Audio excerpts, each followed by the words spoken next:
Well, you gotta have battery. Hi, everybody. You having fun there? Sean Wallraven, everyone. There you go. You having fun? Other way.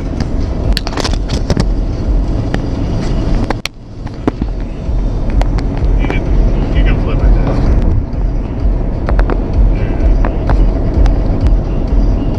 Anyway, that's Sean, in case you didn't see his eyes. You sideways? Well, they also got to see my nose. Ew. We also simultaneously fixed the GoPro. Yes, he fixed the GoPro because I'm a dumbass. Didn't really prepare very well.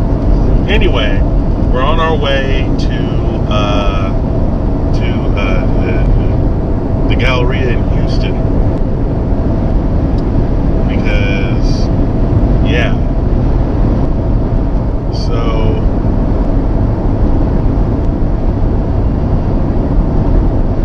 I really need to do more of this, for one. That's why I have a GoPro, right? Right.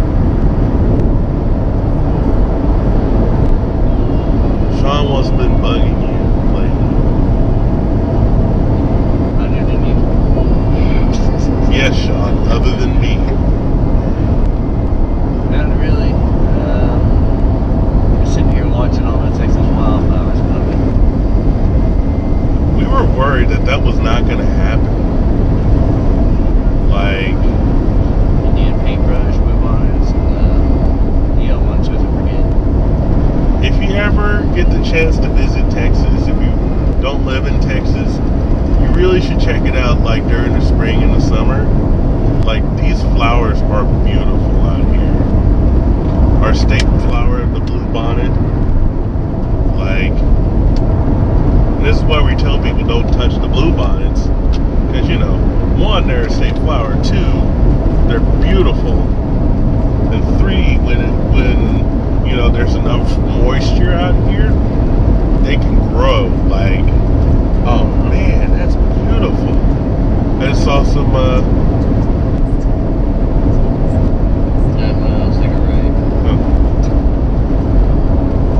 anyway, so yeah, that's the great thing about our state is that there are flowers and landscape as far as the eye can see. That's true. And contrary to popular belief, it is not illegal to pluck a bluebonnet in Texas. It isn't? I thought it was. Only if it's on private or state property. If it's public, like the medium of a room or your own personal garden, it's frowned upon. Don't get me wrong. People will give you shit. People will look at you and go, motherfucker. But they probably picked the bluebonnet in their life too. True. So in that defense, they're nowhere near as blameless either. Right. Anything bluebonnets get everywhere. Those people pick up the seeds. You gotta go. Yeah, you gotta spread somehow. True. Very true. And bluebonnets are wonderful. I personally like bluebonnets. Like,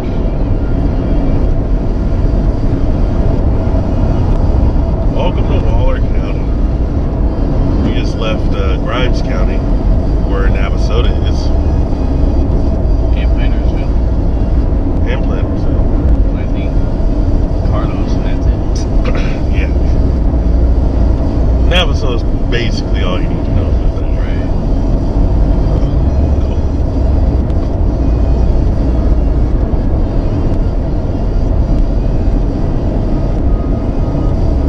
Anyway,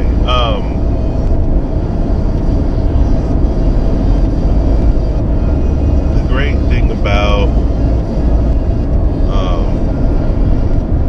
just driving around here is the fact that no matter where you go, you get a different type of landscape. For example, like, you can probably see it through the back of the window here, but there are trees, like tall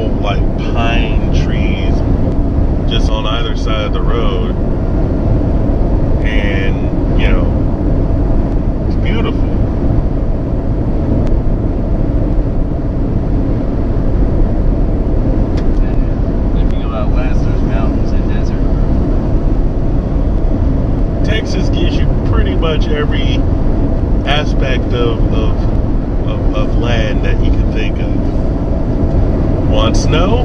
Go on up to Amarillo. They got snow for you. Need to warm up some? Come on down south. We got the heat just right for you. Need to be alone in a desolate place? Go west. I promise you won't find anything. Well, our town's about 60 miles apart in West Texas. So you can literally drive an hour and not even see the town.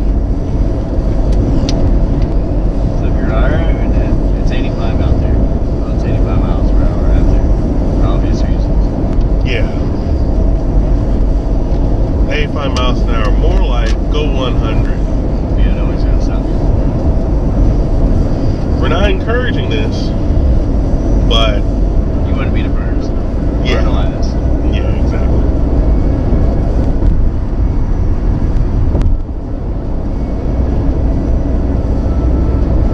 Kind of reminds me when I was going to Pac South, and there's a little bit of a road, like there's a toll road Right. on the way to San Antonio Right. that lets you go 85. I said, fuck it, I'll go 90. And it was a beautiful drive. Literally, the great thing about toll roads is that 9 times out of 10, they're not going to be full of traffic. Like, that night I went, like, there was one tractor trailer. Like, one 18-wheeler that was on that road. And that was it. Like, uninterrupted, like, non-stop driving. Nothing to stop me, nothing to slow me down or anything. Right. I thought it was awesome.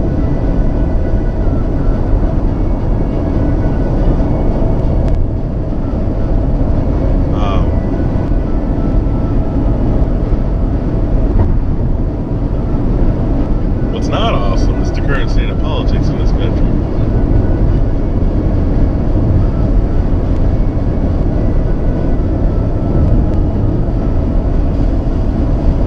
I hope what happened this past week, if you don't know what I'm talking about, I'll get into that in a second.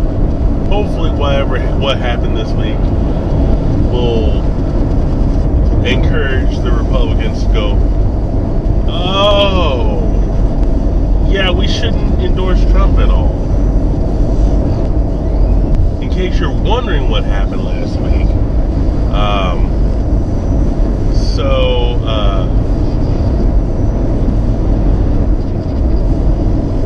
Donald Trump has scheduled a rally in St. Louis. Chicago. Well, he had one scheduled in Chicago, but he was actually at one in St. Louis. Remember? Well, the one last night was in Kansas City. Right. Missouri. Kansas City, Missouri. But yeah, it's not that far of a drive. Walmart. Traffic jam. Out here? For what? Anyway, like, Thursday, Trump was at a rally in St. Louis, and you know, he's been recently inciting, you know, back in the old days, you know, there was political correctness, and you know, you saw protests today have their ass whipped or whatever, you know. Right. And just saying that is like you're being an idiot for it's even suggesting that protesters need to have their asses whipped. Like, that's just a bad idea waiting to happen. Well, they did that back in the 60s where the civil rights people were. Well, yeah.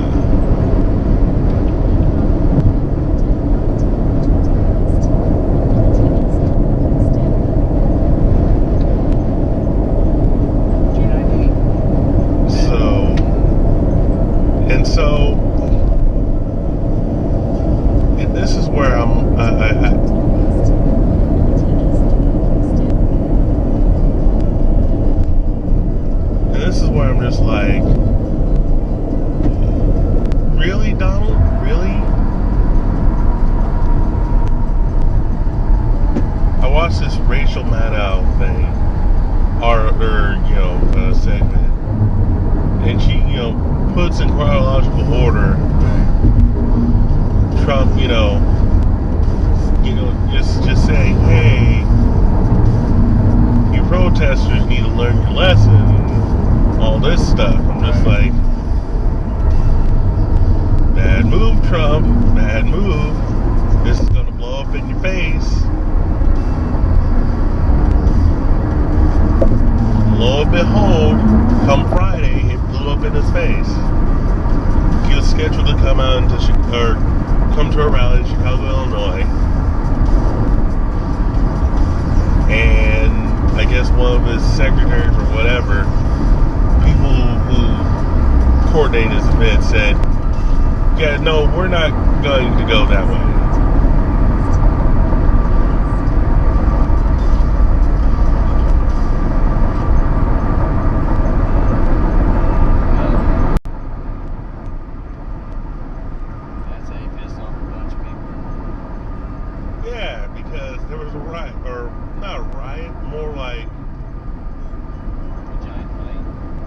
Giant fight outside of the rally area he was supposed to be at, which didn't turn out well.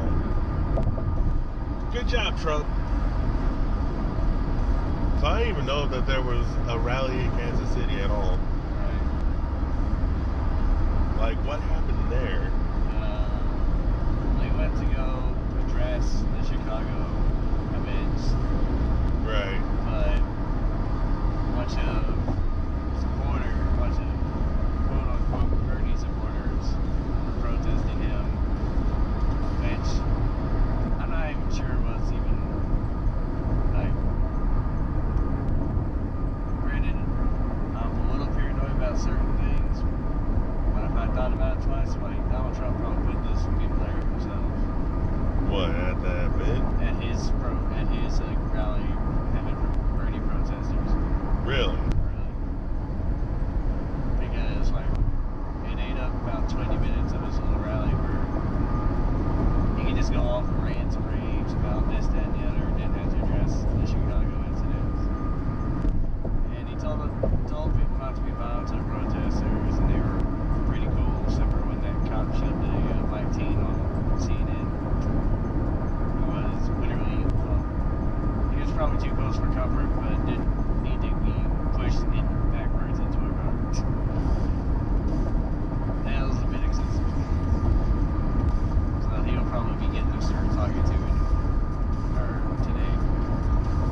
The officer? Yeah. Because he was a short little Hispanic officer who was just there, and I guess that guy got too close for comfort and he pushed him back hard.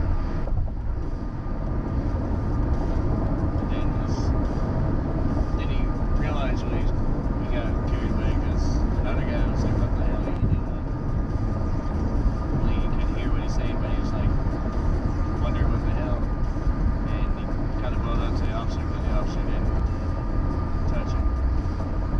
He just kind of was in the mid stance, ready to hit him if he had to. It wasn't like he wanted to beat all the Trump protesters. But yeah, they had signs like D4 racism, dump Trump, hashtag dump Trump, and who would Jesus deport? So a lot of immigration / religious freedom / was taken Middle Eastern refugee supporters. If I had to guess, they're protesters. Honestly, Donald Trump has no one to blame but himself. Like, it just goes to show, like, all this crap that he's doing is probably going to blow up in his face. Right. Like, let's face it, it's gonna blow up in his face, and everyone's just gonna be like, we're not gonna vote this guy in as as our front runner, much less our president.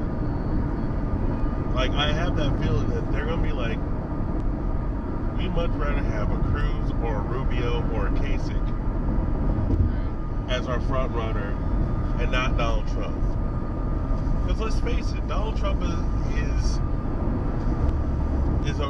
a real estate agent that I'm pretty sure doesn't really have that much political experience whatsoever. Yeah. And because of that, he's so wishy-washy. Like, all the candidates are wishy-washy. but his is, I agree with that, but his is like blatant. I don't know what it is about him, but it's just so blatant. Yeah. Because there's all sorts of videotapes where he's been on record for one thing, and then for about 2 years ago he'll say one thing, and then now he's saying the complete opposite, and he's saying Yeah. he never supported whatever. But there's videotape of it, and it's like, well, it's all out of context. Now it's a full sentence. It's like, oh, you're taking this out of context. Sure. Okay. I'll agree with you when you're not taking things out of context. It's kind of sad. Like, for me, it's sad because, you know, there are still people who believe in this crap. Right. I'm sorry for those of you Trump supporters, but you have to understand that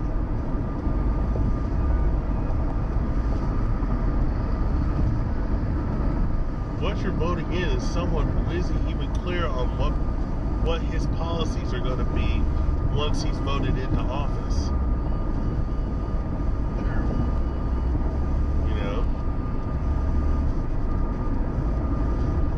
He hasn't enacted any bills. He hasn't enacted any, he hasn't been on a Senate floor. He hasn't been on a House floor. He hasn't been in any political arena where you could say, oh, he's done this policy and this policy. He voted for this policy and he was against this policy, you know?